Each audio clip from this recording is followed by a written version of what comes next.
ये इसका ग्रेड है 3 ग्रेड। इसका मकसद होता है कि एवरेज कंडीशन, जैसे कि बम्पर पे X3 लिखा हुआ है। X3 का मकसद ये है कि इसको इस पार्ट को रिप्लेसमेंट की ज़रूरत है। इसी तरीके से यहाँ भी A1 है, जैसे वहाँ पे स्क्रैचेस मैंने बताया आपको, तो इधर भी वही स्क्रैचेस हैं, मिनिमम स्क्रैचेस हैं। इसी तरीके से अगर यहाँ पे P लिखा हुआ होता तो इसका मकसद होता कि पेंट डैमेज है इसका। तो इसी तरीके से अगर इस जगह पे R लिखा हुआ होता है 3 की जगह, तो इसका मकसद ये होता कि ये जापान में एक्सीडेंट हुई हुई कार है। गाड़ी की बात द मोटर व्यू के साथ। अस्सलाम वालेकुम, welcome to the motor view. मैं हूं आपका होस्ट उमर जाकवानी, और आज का हमारा टॉपिक जो है वो ये है कि ऑक्शन रिपोर्ट कैसे रीड करते हैं। ये है हमारे पास auction report, sample auction report है जो प्रियस की है, जो कि 1800 सीसी में है। ये देखें 1800 सीसी। ये इसका ग्रेड है 3 ग्रेड। इसका मकसद होता है कि एवरेज कंडीशन। ये 3 ग्रेड की गाड़ी की ऑक्शन रिपोर्ट है। वैसे 3 ग्रेड से 5 ग्रेड तक की 3 ग्रेड से 5 ग्रेड तक की गाड़ियाँ होती हैं। 3 ग्रेड का मतलब एवरेज कंडीशन होती है, और 5 ग्रेड का मतलब कि like a brand new car. ये इसका इंटीरियर का ग्रेड है बी ग्रेड। बी ग्रेड मतलब क्लीन कंडीशन में है गाड़ी। इसमें भी ए, बी और सी और डी 4 ग्रेड्स होते हैं। ए का मतलब एक लाइक अ ब्रांड न्यू जैसे, और डी का मतलब पुअर कंडीशन। ये देखें, जैसे इसमें लिखा हुआ है कि कितने 1000 किलोमीटर चली हुई है। ये देखें 47,588 किलोमीटर ये गाड़ी जापान में चली हुई है। वैसे भी देखा जाए तो जापान में मीटर टेम्परिंग नहीं होती, क्योंकि वो इलीगल है वहाँ पर। तो इस ऑक्शन रिपोर्ट को आप जेन्युइन मान सकते हैं कि वहाँ पे इतने ही किलोमीटर चली हुई होगी गाड़ी। ये देखें, ये पूरी ये एक पिक्चर है कि इस क्या कंडीशंस है गाड़ी की। तो इसमें जैसे सारे नंबर और अल्फ़ाबेट्स लिखे हुए हैं, तो उसके हिसाब से पता चलता है कि गाड़ी की एक्चुअल कंडीशन क्या है। जैसे कि बम्पर पे X3 लिखा हुआ है। X3 का मकसद ये है कि इसको इस पार्ट को रिप्लेसमेंट की ज़रूरत है। और ये देखें, ये जैसे लिखा हुआ है U2। U2 का मतलब ये होता है कि विजिबल डेंट है इस पे, इस पार्ट पे विजिबल डेंट है। इस तरीके से इस जगह पे W2 लिखा हुआ है। W2 का मकसद ये होता है कि इसमें थोड़ा सा पेंट फॉल्ट है, लाइक कि उसको रीपेंट किया गया होगा, तो फिलिंग जैसे होती है, फिलिंग थोड़ी सी आउट हो गई होगी, तो इस तरह वेव शो होता है इसमें, पेंट वेव। तो इसका मकसद ये होता है कि इसमें पेंट में थोड़ा सा वेव है, यानी फिलिंग थोड़ी सी विजिबल होगी, इस तरह थोड़ा सा ऊपर नीचे होगा कलर इसका, प्रॉपर कंडीशन में नहीं है इसका कलर।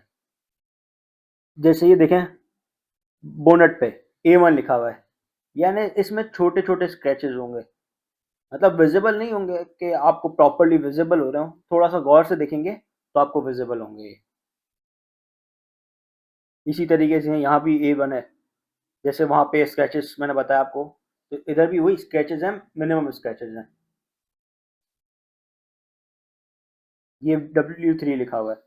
तो इसका मकसद ये है कि इसका पेंट प्रॉपर नहीं है, मतलब कि इसमें जो रीपेंट हुआ है वो प्रॉपर तरीके से नहीं हुआ। इसमें काफ़ी जो है आपको प्रॉपरली पता चलेगा कि इसमें जो है पेंट सही तरीके से नहीं हुआ हुआ, डबल कोट हुआ है, प्रॉपर पता चलेगा इसमें आपको कि ऊपर नीचे हुआ हुआ होगा कलर।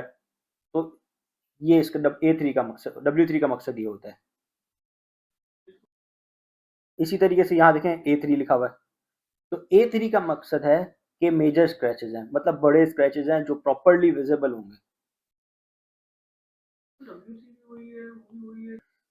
W3 और A3, इसमें बेसिकली डिफरेंस ये है कि उसमें पेंट हुआ हुआ है उस पार्ट पे, और A3 में आपको जेन्युइन जो गाड़ी दिखेगी, आपको उसमें यही दिखेगा कि स्क्रैचेस हैं, उस जगह पे पेंट नहीं हुआ हुआ होगा।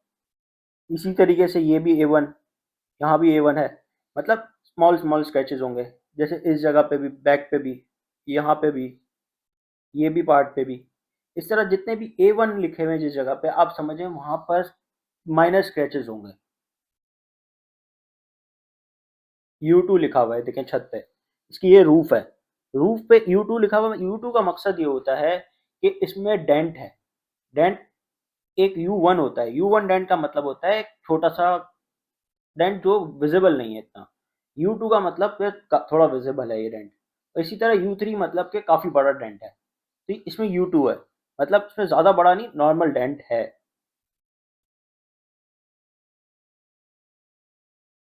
इसी तरीके से जैसे मैंने आपको पहले बताया W3, वही डीप, उसमें जो कलर जो उसका जो पेंट है उसमें वेव है, थोड़ा ज़्यादा मतलब प्रॉपरली विजिबल हो सकता है जो वेव।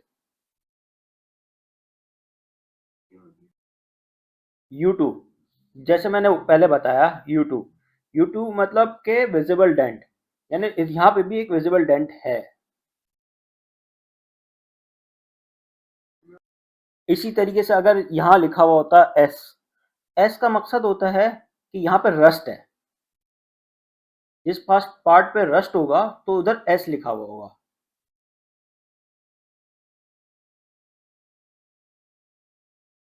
इसी तरीके से अगर यहाँ पे पी लिखा हुआ होता तो इसका मकसद होता कि पेन डैमेज है इसका। तो इसी तरीके से अगर इधर डबल एक्स लिखा हुआ है तो इसका मकसद ये है कि ये पार्ट ऑलरेडी रिप्लेस हो चुका है।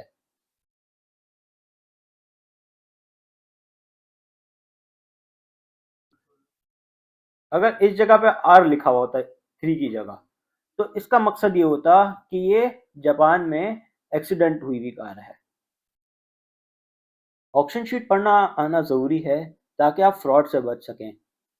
अगर ये वीडियो आपको हेल्पफुल लगी हो तो हमें हमारी वीडियो को लाइक ज़रूर करें, शेयर करें और हमारे चैनल दी मोटर व्यू को सब्सक्राइब करें। आप हमें कमेंट में ज़रूर बताएं कि नेक्स्ट वीडियो किस टॉपिक पे आप चाहते हैं। टिल देन, अल्लाह हाफिज़।